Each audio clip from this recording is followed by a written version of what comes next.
there, and welcome back to the Art of Business English. Today, I've got a special episode for you guys out there. We're going to look at how we can prepare a value proposition statement. Now, if you don't know what a value proposition statement is, then don't worry, because today I'll be explaining it to you in detail. So, do you want to become more persuasive with your potential clients? And are you tired of your boring elevator pitch? Today, I'm going to show you how you can convert your elevator pitch into a value proposition statement, and it'll help you make your pitch much more persuasive, okay, and engaging. So that's our objective here today.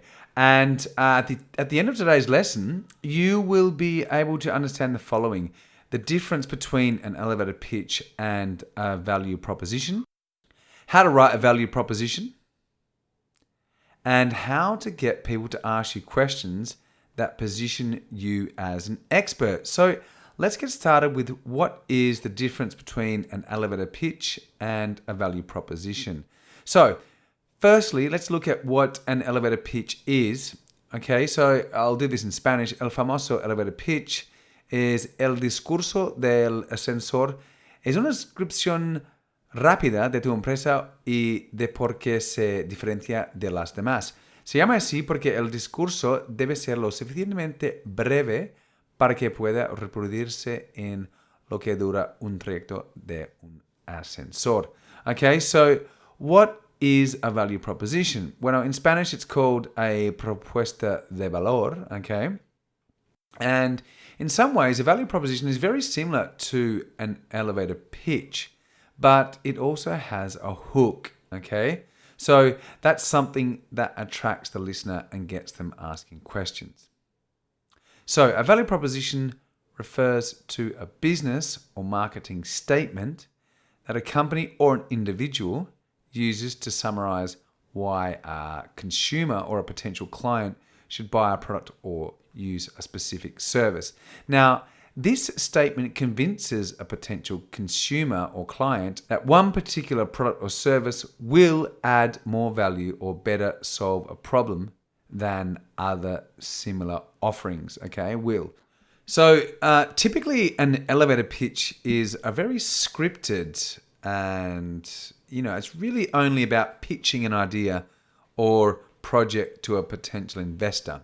Doesn't really invite questions or lead to further conversation. And this is because an elevator pitch only talks about the project, and it's really quite one-sided. So, on the other hand, a complete value proposition identifies the following key elements. It looks at, who is the main customer or your target audience.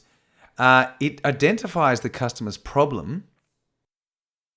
You offer a unique benefit, okay, to solve that problem, and then you show your competitive advantage. Okay, so clearly we are actually thinking, about who our customer is. So this is much more targeted, and we have an understanding also of their problem and what unique benefit or solution we can provide. And I think, our competitive advantage over our competitors is also very important. Okay, so now that we have clear the difference between an elevator pitch and a value proposition, let's have a look at how we can prepare a value proposition. So firstly, we need to understand that the purpose of a value proposition is to persuade someone, okay? So similar to a elevator pitch, but therefore, in this case, the most important aspect to a value proposition is clarity. Okay, so your VP or value proposition must be clear, crystal clear, to ensure that you have the most impact. Okay. Secondly, you need to spark the listener's interest and make them curious. So this is human nature. The better we spark someone's interest, the more engaging and interactive they will be. And our goal with our VP is to establish interaction, get people asking questions about your product or service, okay? So as I mentioned earlier, the best value proposition statements are clear about explaining what you do, but also have a hook. So here is how we can go about creating a value proposition statement. Firstly, you need to sit down and brainstorm answers to the following questions. And this is going to help you guys. You need to say, what can your product or service do for me? What problem will your product and service solve for me? Why should I buy this product or service or hire you over all others we're considering? So here you can see that we are putting ourselves directly into the position of our client. And as we mentioned in the previous part of this episode, we identify who our target audience is and what our service or product can do for them. We are aware of the problems that our customers face, and we show them the unique benefit that we get from adopting our solutions, and we show them why we're better than our competitors. So, wow, I'm sure that sounds like a lot to put into one statement, right? Well, let's make it a bit easier, okay? We're gonna break it down. We're gonna break our value proposition down into the following. You can look at identifying the following areas. Firstly, audience, okay? Again, we need to lead with who are our audience, okay? So we need to really identify who is our customer or our target customer, or who is our target audience. Secondly, the category. What is your service? What is your product category? Then look at the benefit. What is your benefit? Okay, people want the benefit. And then finally, the fourth point, the reason. Why should people believe you, or why should people purchase with you? Okay. Now, head over to the AOBE website and download the free cheat sheet for this episode, and really take the time to brainstorm answers to these questions. These will help you to develop the foundation to a strong value proposition.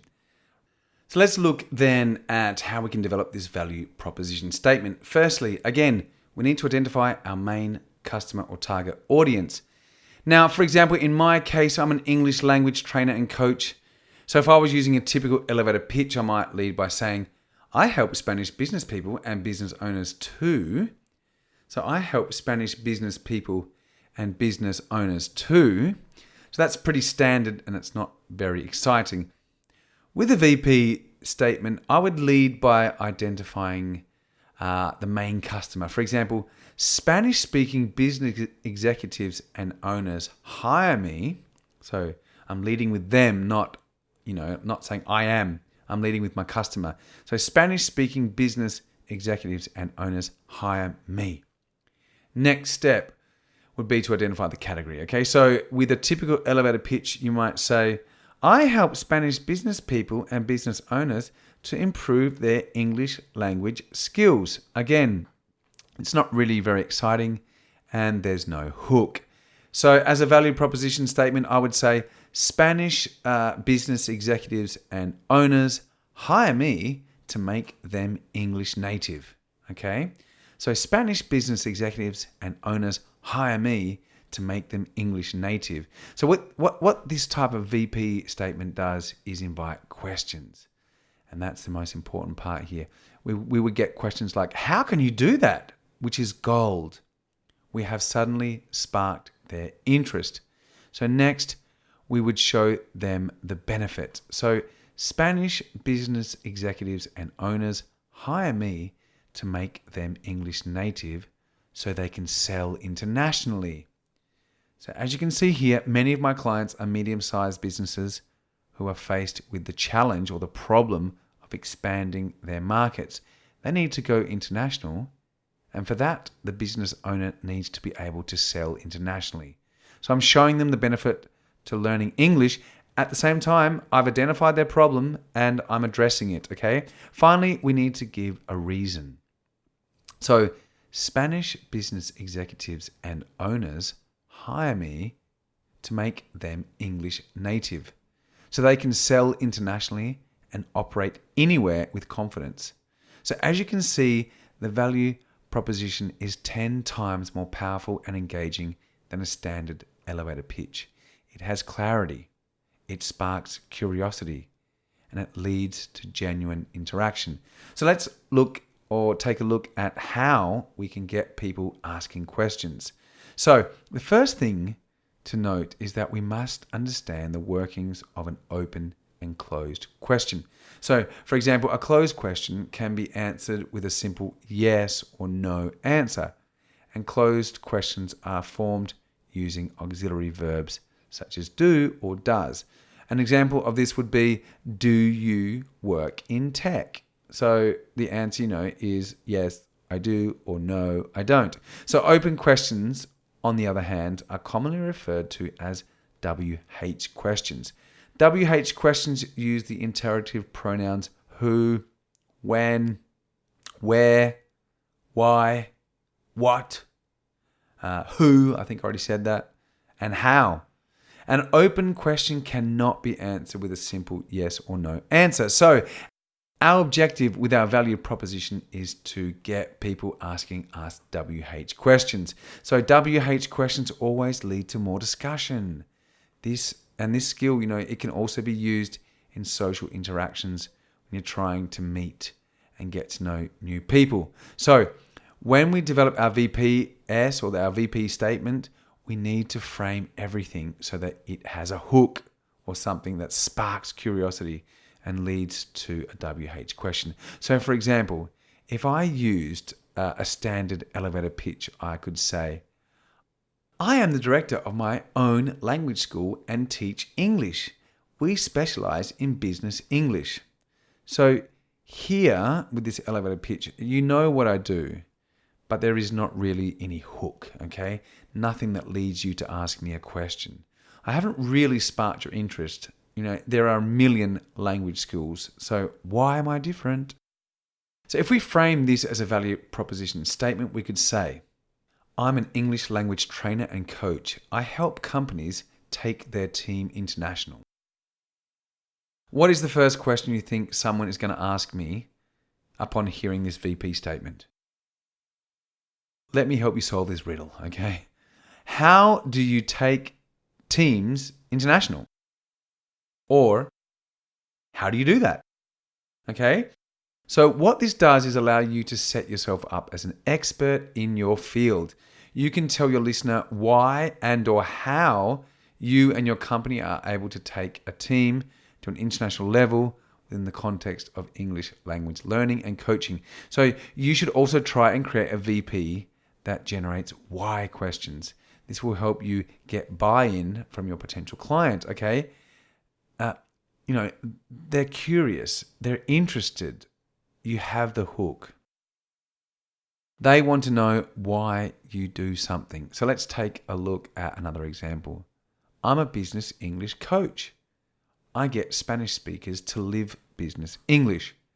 Again, here the follow-up question could be, why do you get them to live business English? Okay, so from here you're able to go into detail and explain why your product or service is so special and, then outline the benefits. This instantly sets you apart from your competitors and it builds a connection and the foundations of a relationship with your potential client, okay? I would also like to add that this is genuine, okay? It's not some sleazy sales tactic. All you're trying to do here is to differentiate yourself from your competitors and prove to your potential client that you are the company that can provide the perfect solution, okay? So that is it, my friends. That is how we put together a value proposition statement as opposed to an elevator pitch, okay? Well, if you found this episode a little intense, then head over to the AOBE website, okay, and download the cheat sheet to help you brainstorm your ideas. And, you'll have your VP statement developed in no time. And if you're still having some trouble, then send me your VP statements, okay? I'll be more than happy, to review them and give you some feedback. And if not, then put them in a comment or post them to our Facebook group, or you can just email them over to me if you want. And as always, I hope you've enjoyed this episode. Took me a while to get it together. A lot of ideas and concepts here. And remember, if you haven't already subscribed to our podcast, then you can do it for free on iTunes, on Stitcher, or Spotify. Okay. And also, this summer, we've also been working on the AOBE Masters membership. So it's up and running. All the episodes now. We're working on the transcripts. We've got the quizzes. And we're going to have, as I've mentioned, a weekly Q&A for all our members. And that's free. Okay. So it's like basically free weekly coaching. So come and take a look. If you sign up for the membership program, you get 1 month free. And I think it's about $5 after that a month, which is not much considering all the benefits. And that's it. I'll see you guys next week. And I hope you have fun. Take care and enjoy preparing your value proposition statements. Bye for now.